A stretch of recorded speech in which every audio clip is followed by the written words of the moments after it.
Now, it's my pleasure to introduce our speaker.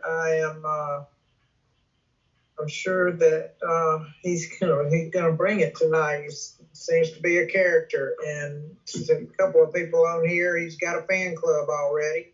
Sally, you notice she's got 19 years on Sunday, and Giselle's here, and I don't know who else knows this character, but I'm willing to listen to what he's got to say. I can't wait. So Scott, take it away. Thank you, brother, for showing up. Recording in progress. Thank you so much. I'm Scott Lee. I'm definitely alcoholic. I got a bad case of it. And I really appreciate the opportunity to treat it tonight with you fine folks. It's so good to see you. God, I love Mississippi. I can even say it like a native. You hear that, Mississippi? Yeah. Oh, yeah. Love you guys dearly. Eric, thanks for the invitation. I'm very pleased to be here. And I'd like to open everything I do with a quote from Lois Wilson, who said in a moment of silence that she invited God to the meeting.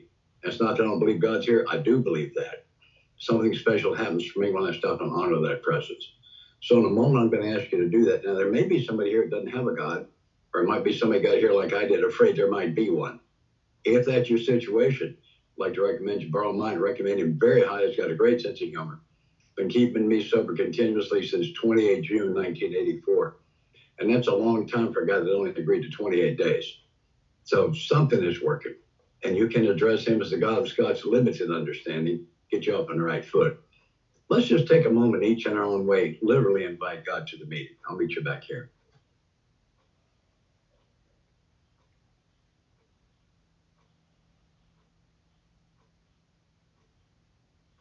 Amen. Thank you.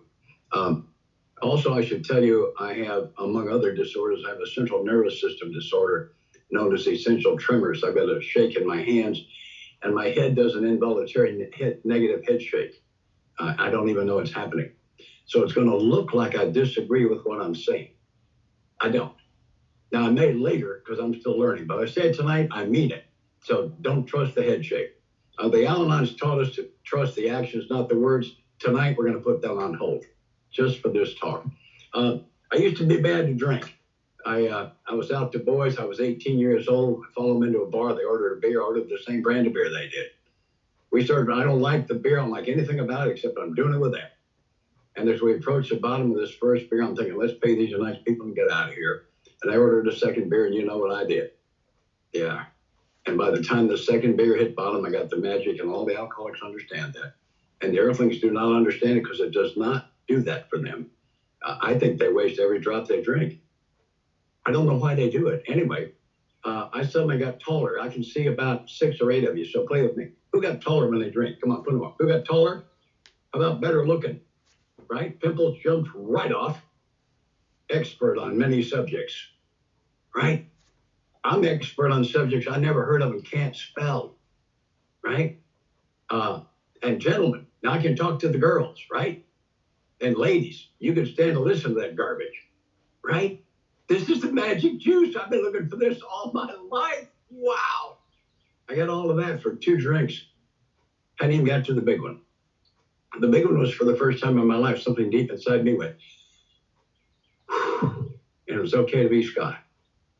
And I don't know how it happened. By the time I was 5 or 6, 8 years old, I'd become convinced that I was not as good as everyone else. There are things wrong with me that can't be fixed. It was the greatest truth of my life. I'd been with you for a couple of years.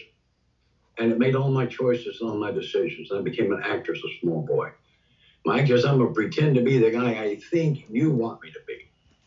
And you, as whoever's in front of me right now, I'm a different guy to everybody. I got a customer that's very religious. He knows me as a very religious guy. I got a customer that's a Friday night party kind of guy. He knows me as a Friday night party kind of guy.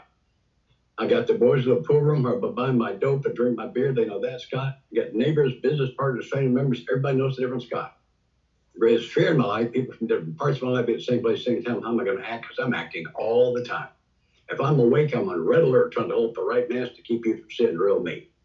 Because it is clear and obvious to me. If you can see me like I see me, you'll feel about me like I feel about me, and I think I'm garbage. Clearly, you will throw me away if you knew. And I don't know how much longer I could have done. I think alcohol kept me alive until I could get to you. It took tremendous energy.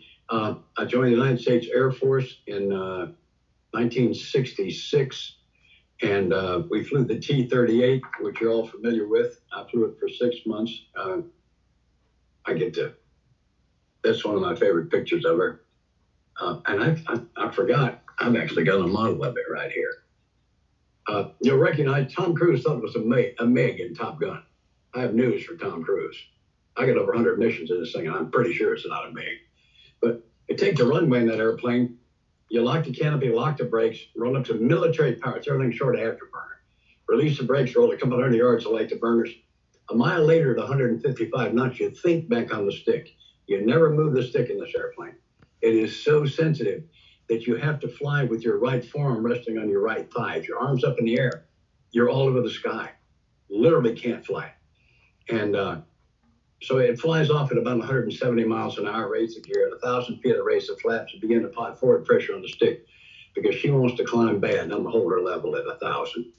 We accelerate to 600 knots and pull up, and I'm level at 40,000 feet, 3.5 minutes after taking the runway. This airplane has a roll rate of 720 degrees a second. That's twice per second. Your eyeballs won't track that if you're sober. Trust me, I tried it both ways. It's an amazing thing. A loop is defined as a 360-degree turn through the vertical plane, pulling positive G's. Looks like this.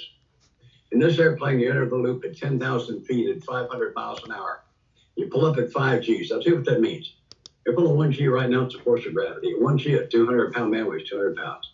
At 5 G's, a 200-pound man weighs 1,000 pounds. It's exactly what it means. Everything on you now weighs times 5. That does include your upper eyelids. You'll be extremely aware of that at 5 G's, believe me. 10,000 feet, 500 knots, 5 G's. Wings level inverted at 20,000 feet. Took 2 miles vertically to pull over on her back. 10,000 feet down the backside, total lapse time under 25 seconds. I tell you all that for 2 reasons. The first, of course, is to impress you. Anybody? I think we ought to get one of those. And I'll tell you what, you buy the gas and insurance, I'll drive. And the second one, I think, will help you see my alcoholism. Finished about 5:30 in the afternoon. I'm going to talk about a particular evening. I used to go out to get drunk intentionally quite a bit. But I also used to get drunk accidentally on the night when I was sure I would. Anybody ever get drunk accidentally on a night when you're sure you weren't gonna because you promised or whatever? Come on, put them up. You got drunk accidentally. These are my people. Yeah. Tomorrow morning, I didn't fly with the Thunderbirds, but I flew this airplane. And tomorrow morning, a friend of mine are going to do their show. I'm going to be number 2. As we come off the ground, I'm going to slide up under his tail. My airplane is white. If I could stand up in my cockpit, I can almost touch his afterburner. I'm going to be that close, going as fast as 700 miles an hour, pulling as many as 7.5 G's. And when we land, the top foot of the tail of my plane will be black from his exhaust. They're going to have to clean it. I can sleep on a roller coaster. Nobody with a brain to get drunk the night before going to do what I'm fixing to do tomorrow morning. You'd have to be insane to do that. But I do want to socialize other pilots of my squadron. I think I'll drop by the club and have 1, no more than 2. I should be home by 6:30, no later than 7. That's plan A. Did you recognize plan A? Did that sound familiar? Yeah, plan A. But what happens is somewhere between the first sip of the first and the bottom of the second, I think I changed my mind. Not what happened. What happens, I got this craving. Silver talks about. We all this moment have a terribly strong craving we're not aware of. It's a craving to breathe air. Somebody put a bag over your head real fast, you'll find out you got a craving to breathe air. While it's being satisfied, you don't even notice it. I don't even notice it. I just think I've changed my, bartender, I noticed that I was going to go home and watch one more quarter of the ball game, set them up. I tell you what, Melissa, rack them up, we'll shoot a couple of more games. That's my daughter. So I go to plan B. I'm going to have a couple more. And somewhere in the couple more, I go to plan C. And plan C is, why are they blinking the lights? Oh, it's 1 o'clock in the morning. They close the officers' club.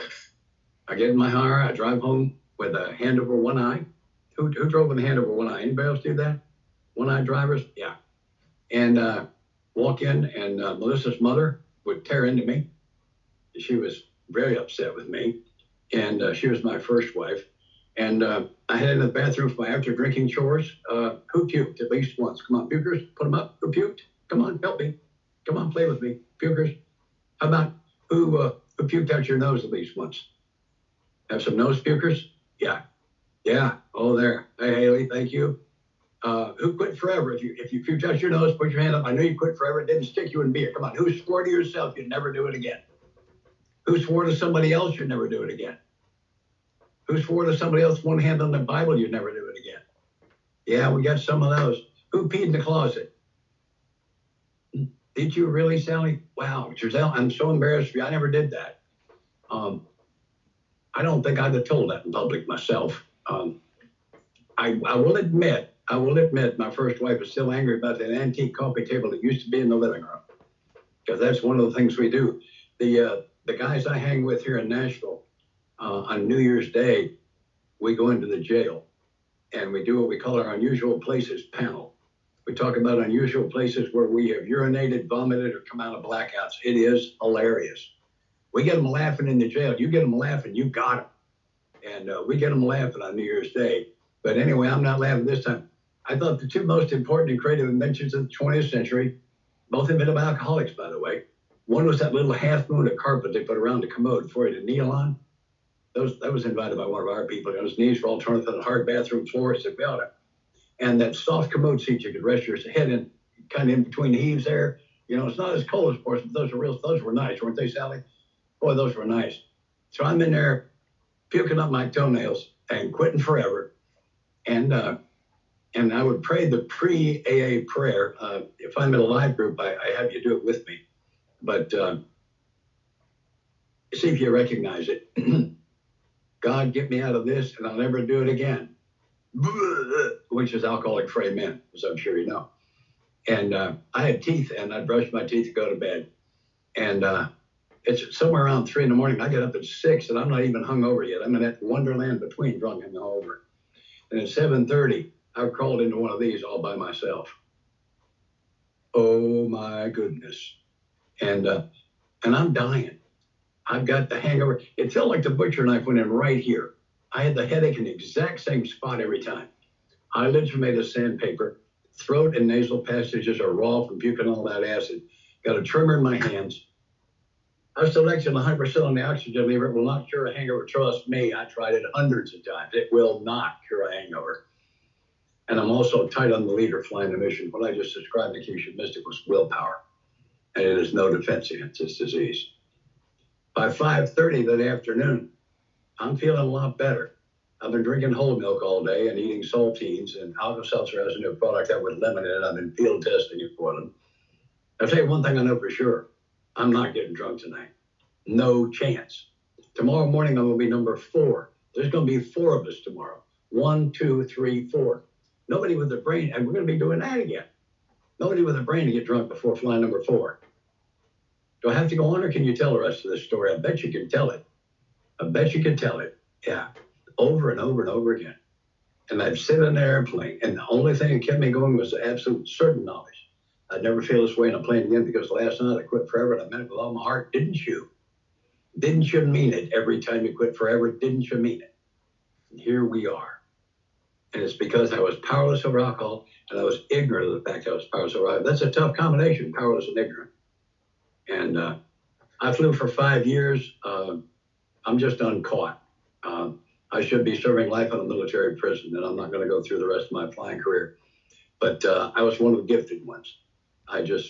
By the time I'd been in any kind of airplane 5 or 6 times, it felt like it was part of me. I could make it do anything. In my last duty station, I was an instructor pilot on a 4-engine jet with a worldwide mission. I was 26 years old. I think I didn't have a gift. Most people don't get to live their dream. I got to throw mine away. I resigned my commission and walked away. It probably saved my life and maybe some others. I got a job as a sales rep in December 1984, and my boss said to me, "You're going to treatment right now or you are fired." He was a great communicator. The man had the ability to explain things. It was really an amazing thing, Haley, to just see what a gift he had. June 28, 1984 is my 41st birthday. It's also my sobriety day. I signed into a little charm school outside of Atlanta, Georgia, to overcorrect for a problem I didn't have. That's how I got here. And it wasn't the staff there that got me, it was you. So I've got 2 brain cells left. One of them creates BS and the other one buys it. I believe my own BS, and I have believed it for a long time. And if you'd asked me that day, "Do you drink?" I said, "Yeah." "How much do you drink?" couple of beers, a couple times a week, occasionally mixed drink, and I get drunk 3, 4, maybe 5 times a year. Told it last many times, I think I could have passed the lie detector on it. I believed it myself. Yeah. But listening to you tell the truth about your alcohol and drug use, let me see the truth about mine. I did not sleep the first 3 nights I was in treatment. I'm actually what they call tri-addicted. We used to hear that all the time. Tri-addicted. I'm addicted to everything I tried. And I could afford it too. And I came to you with a full load. And I didn't sleep the first 3 nights. I'm laying there in that bed that 4th night knowing I ain't going to sleep again. And I don't remember exactly. Lights out at 11. I got to stay in that bed till 6 in the morning. Short bathroom breaks. That's it. I'm stuck. And some of you may recall, if you're not drinking and you're not sleeping, it stays dark for quite a while. It actually goes on all night long. I'm just laying there, bored to death. And what I'm about to tell you happened to me. I didn't do it.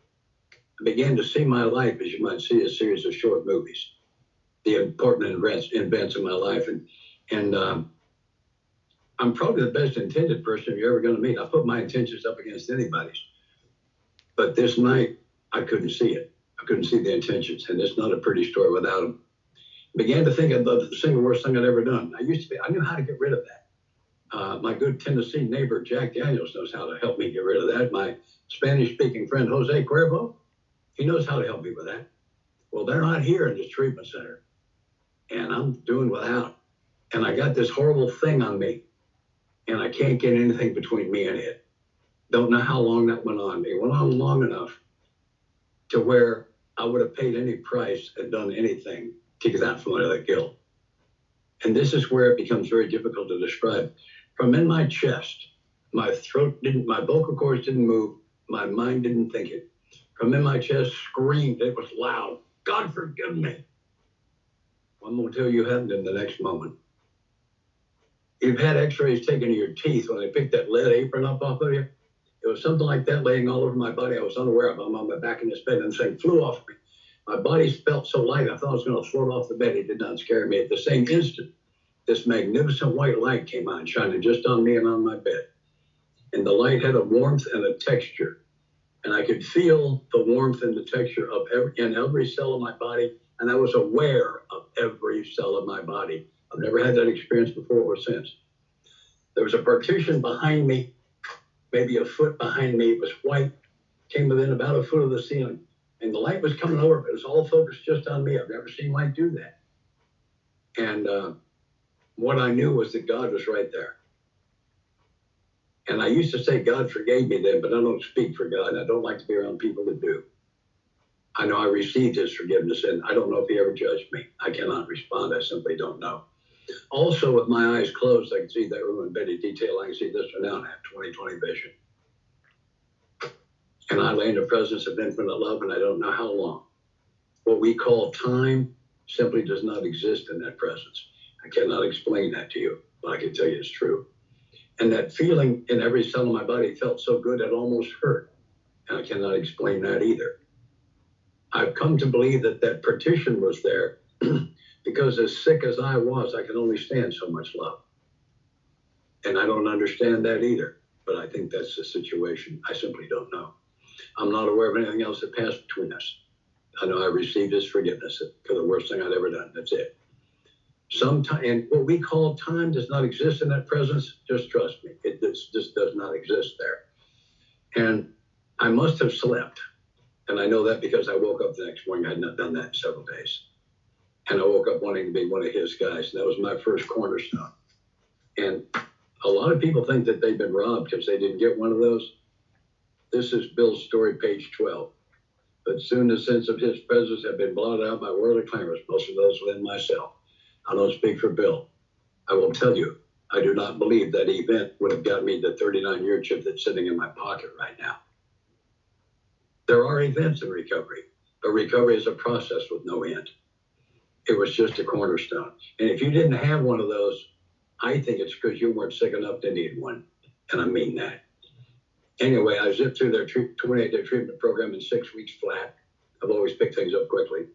And came back to Nashville, where the only person I knew in recovery in the city was one of my customers, and I didn't want him to know. If you don't recognize that, that's newcomer thinking, terminal case. I'm going to die from what's going on in here really soon if I don't get some help.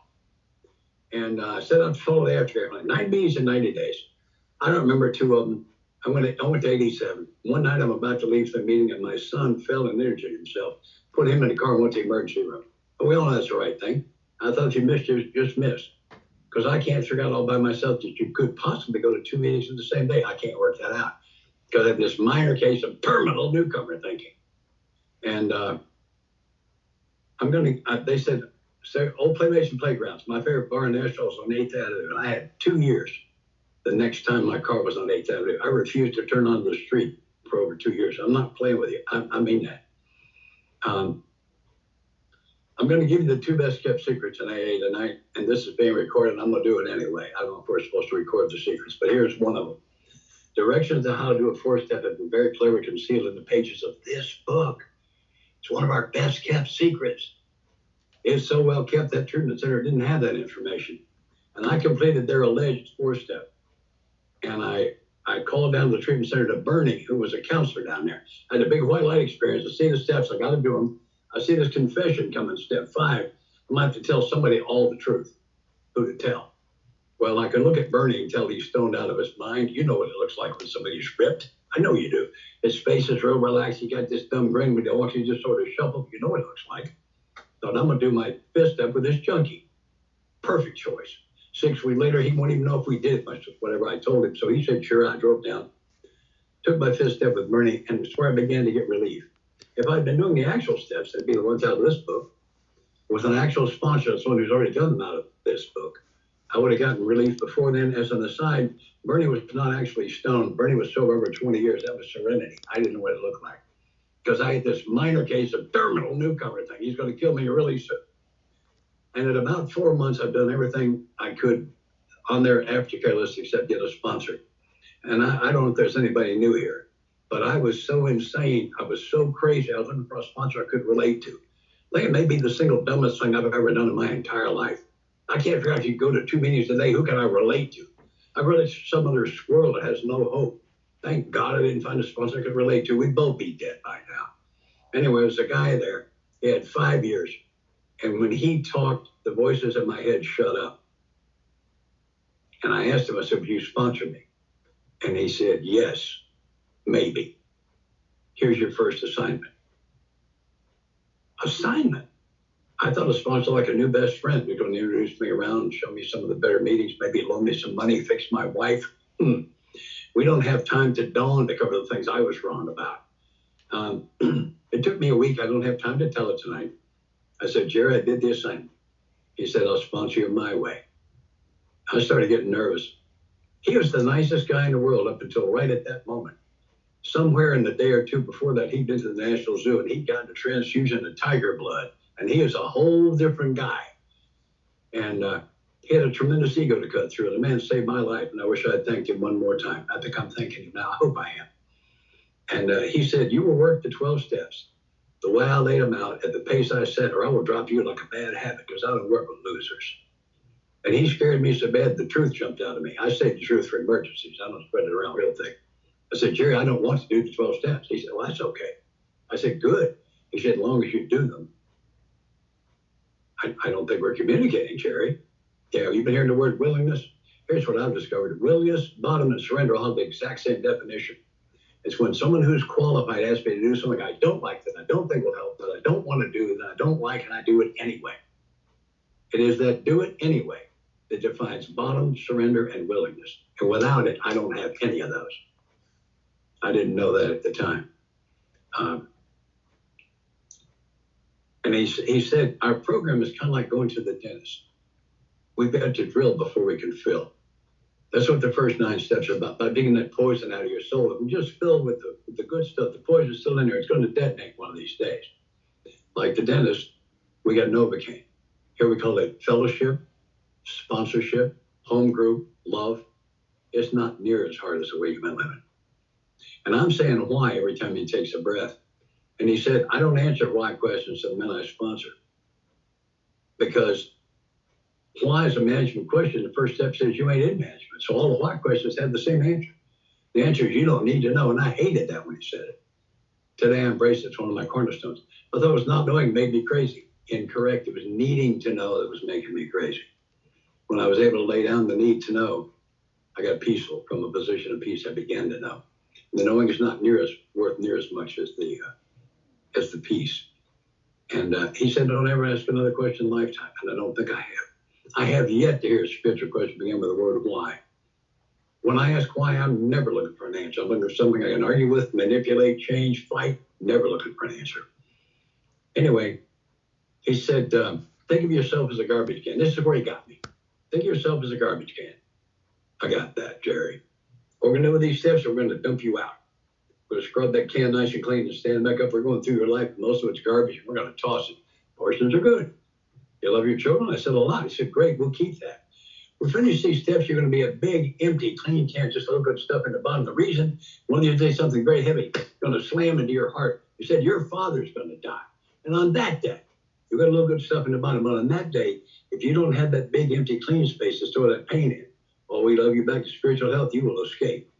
And the only escapes you know are killing you and tearing the hearts out of the people that love you. And I ran out of why. And I allowed the man to coach me through the 12 steps. And I got, I think, the most powerful promise in the book.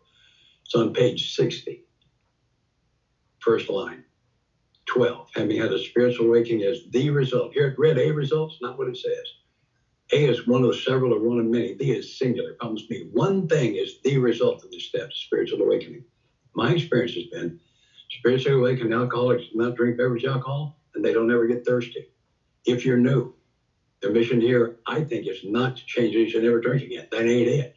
It's to change you so you never want to drink again. You may have trouble believing it. I've been living it since December of 84. Sober since June of 84. I got a sponsor, I think, in November.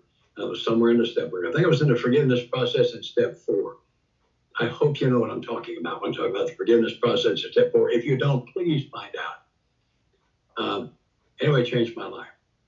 And he was right. Let me tell you what's happened in my life since then. I have made way too much money. I've been up against bankruptcy. I have had 2 divorces, one I wanted and one I didn't.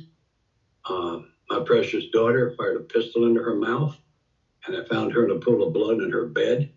And that's her there, Melissa. She's good. She and her husband treated us with a granddaughter coming up on 18 years ago. She's doing just fine.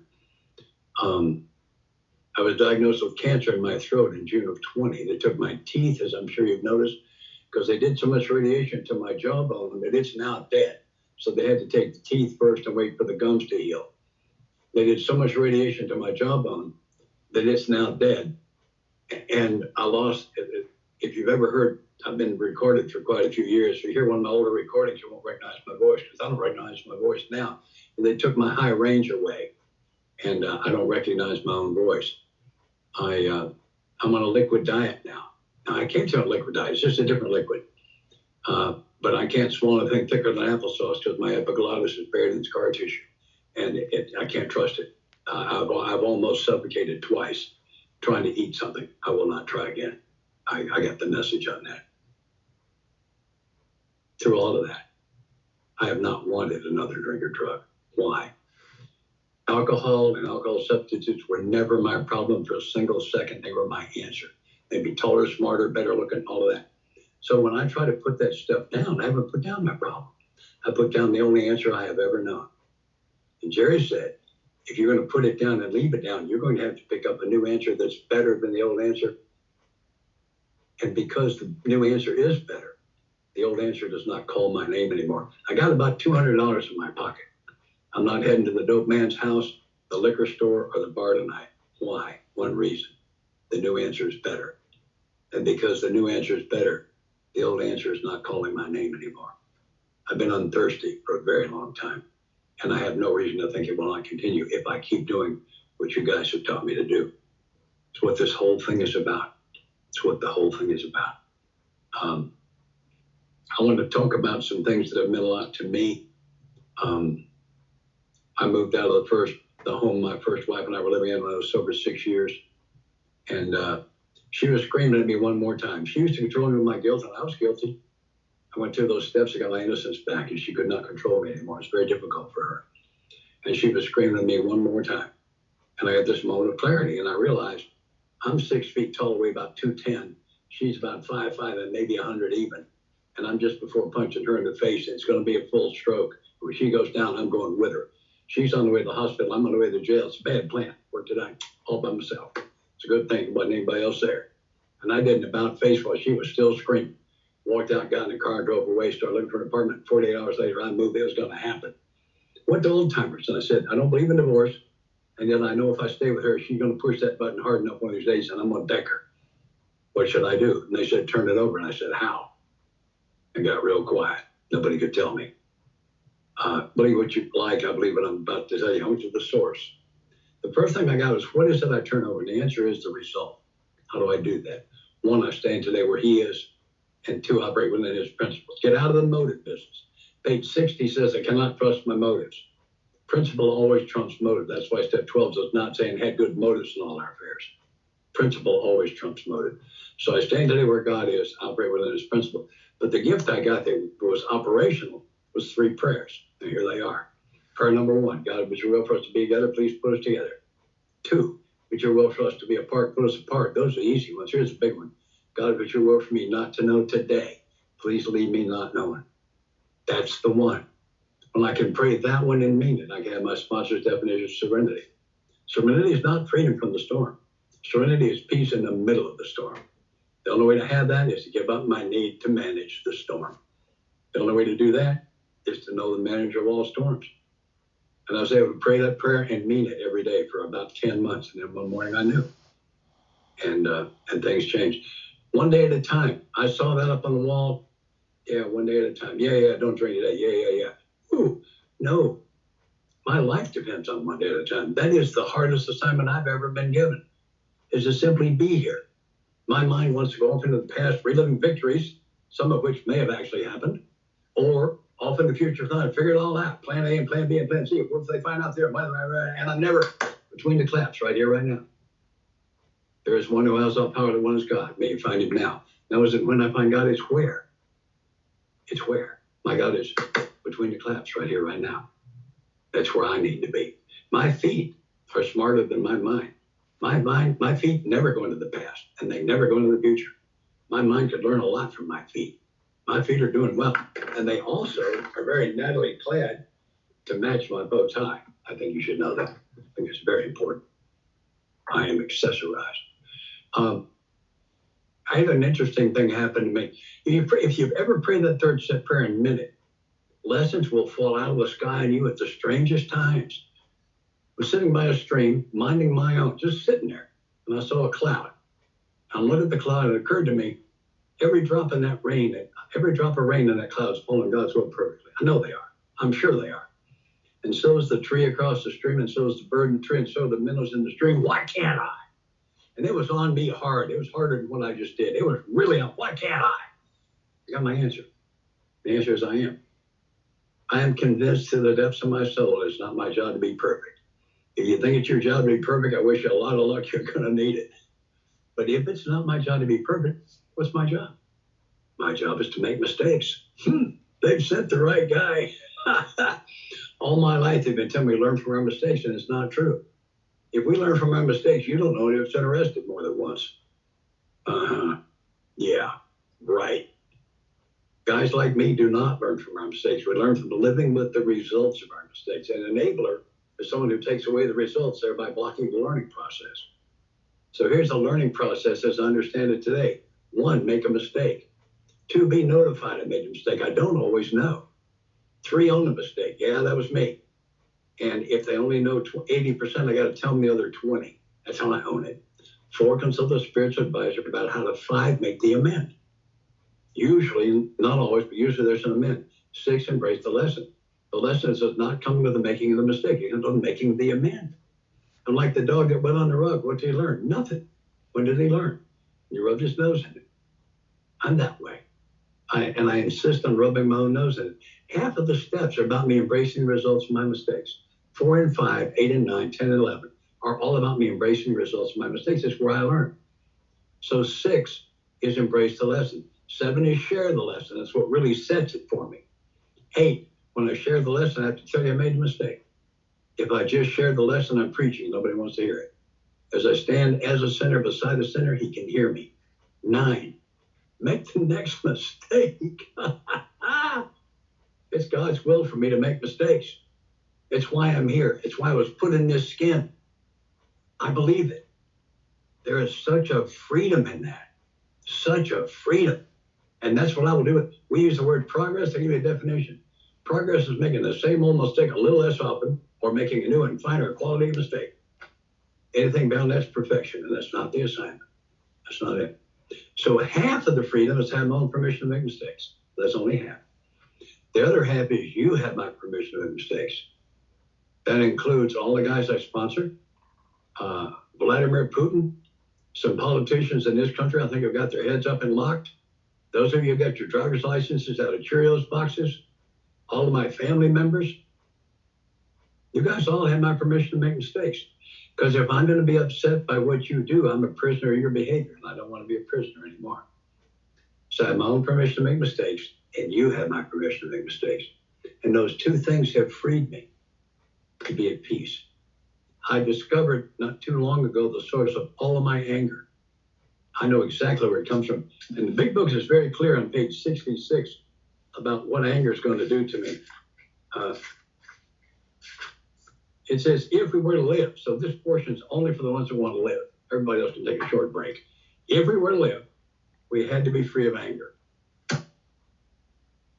Well, I've discovered anger's source. My anger comes from being sure I'm right. I've never been angry when I'm absolutely certain I was right. And being right comes from having passed judgment. I have to judge to be right to be angry. So judgment is the grandmother of anger. If I don't judge, I don't get right. If I don't get right, I don't get angry. Page 87 says, pause. Usually what we quote is pause when agitated. It actually says pause when agitated or doubtful.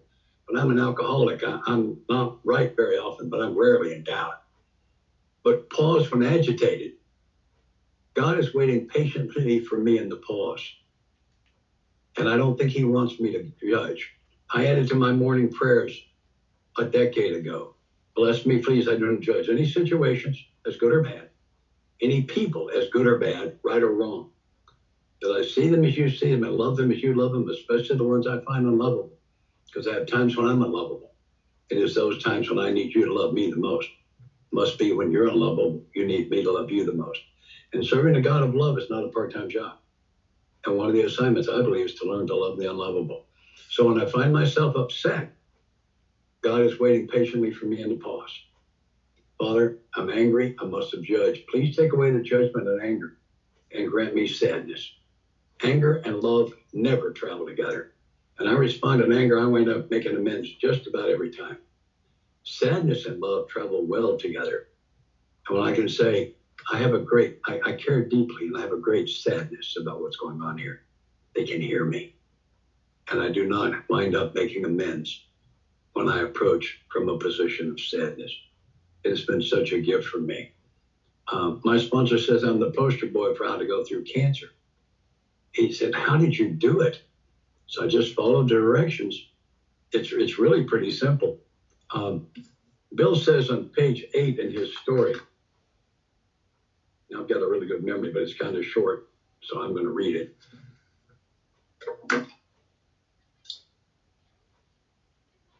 I was soon to be catapulted in what I like to call the fourth dimension of existence. Einstein said the four dimensions were width, depth, height, and time, with time being the fourth dimension. And the time I'm catapulted into is right here, right now, between the claps, right here at this moment. The place the alcoholic rarely visits. But Bill described the fourth dimension in his own terms in the next sentence. He says, I was to know happiness, peace, and usefulness in a way of life that's incredible and wonderful time past. Happiness. Aristotle said what everybody wants is to be happy. And I believe that. And I want that for myself. Peace. Yes. I want that for myself too. I want to be calm in here and comfortable. Happiness and peace. Yes, I want those for myself. Usefulness. What is usefulness doing on there? That's for them. No, it isn't. There's no direct route into happiness and peace. I can't find it. There's nothing out there that will bring me happiness and peace. It is a side effect of being of service. I've read this book quite a few times, and I can give you 4 different page numbers that say recovery is going to be fun. I can give you 4 that say I create my own trouble. I can give you 6 that say some of what I know for sure ain't so. The single theme that runs wider and deeper in this book than any other is be of service, help others, which to me is the exact same thing. I read the book one time from Roman numeral 11 through Dr. Bob's story, looking specifically for those places that told me that. I counted 52 places where that's what it said. It's what the mission is. Page 84 in the 9th step promises, there's one in particular, 3rd line, that feeling of uselessness and self-pity will disappear. What in the world are uselessness and self-pity? How did they get together? I discovered that when I was into cancer. When I got into self-pity, I picked up the phone and called you and said, what's going on in your life? How can I be of service? How can I make it better? And my attempt to lift your spirit lifted mine. That's why they're together. Page 15 in Bill's story. I was not too well at the time and was plagued. Listen to the power in the words plagued. When's the last time you heard the word plague used as a verb? Plagued by waves of self-pity and resentment. Soon, this sometimes nearly drove me back to drink. I soon found it when all other measures failed. Worked with another alcoholic would say today, many times I've gone to the mental hospital in despair. I look up despair. It means without hope. You had to go down through depression to get to despair. It lays under depression. I'm talking to a man there, I'd be amazing to lift up and sit on my feet. It's a design for living that works and rough going. That's where the magic is. That's where the magic is. And so I'm driving through downtown Nashville and the interstate comes to a stop. And I put on a clown nose because I'm carrying them. And I drop my window just a little ways, just far enough so that the bubbles will go out. And I do that to get the other driver's attention. And they see the clown nose, they start laughing. Laughter is contagious. I start laughing. We're still stuck in traffic. I've turned it into a party. I'm walking through the grocery store. There's a mom there. She's got 2 kids, and they're good kids. I know they are. They're just having a hard day. Get about 10 feet away from them, and I put on the clown nose, and I start blowing bubbles. And kids will lock onto bubbles like a good bird dog coming on point. They shut up, and they just lock onto bubbles. And you'd be amazed how small a child will say bubbles. It's got to be one of their first 100 words. I couldn't believe it. I had one the other day. And I go to the mom and say, now I'm a stranger, so I'm not going to give the kids anything, but if the kids can have the bubbles and clown nose, I'd like to give them to you. What happened? What happened? Those kids had their day lifted. Who else? Mom. Who else? Everyone that saw it. Who else? Me. What I've discovered is I'm sloshing love and joy all over you. It splatters onto me every time.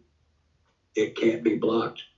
The last time I was between wives, I had this picture, which is the original, it's about so big, blown up like you see, and put it on the wall at the foot of the bed. And it was the last thing I saw at night, first thing I saw in the morning. And I have no idea why I did it. I'm looking at it one day and I thought, who would he have become? Some things happened to a little boy not too long after that. Should not happen to any child. Please note, I have no emotion involved in that. I have been through the forgiveness process in the 4th step. Please find out what I'm talking about. If you don't know, I'll give you a clue. Writing it down won't do it.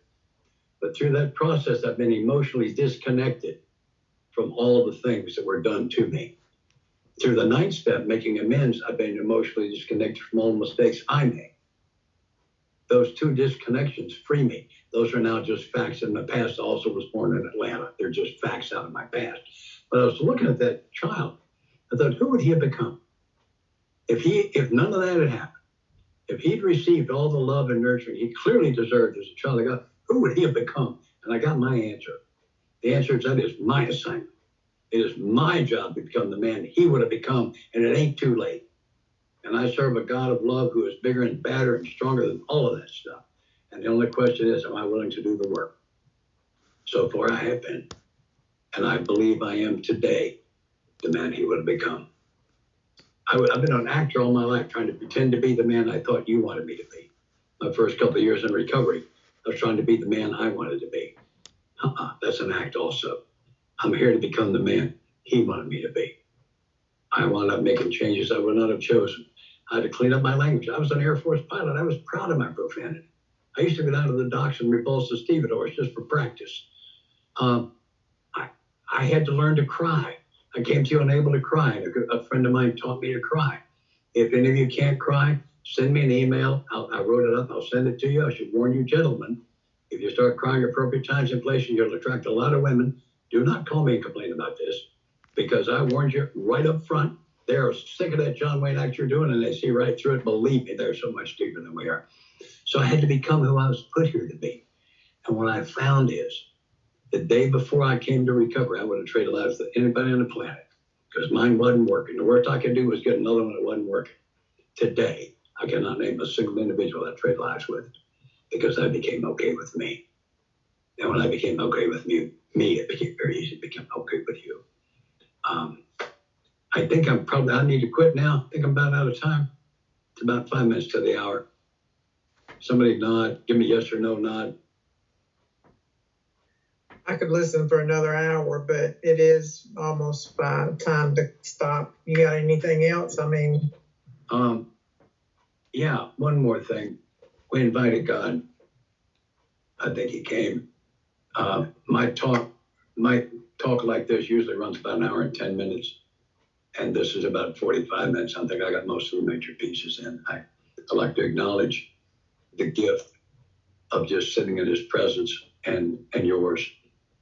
Because what happened for me is, as we dug this poison out of the soul and I found out who I really am, I had to find out who I really was to find out what I like to do. And what I like to do is hang out with us. We're the most fascinating people in the world. I love you.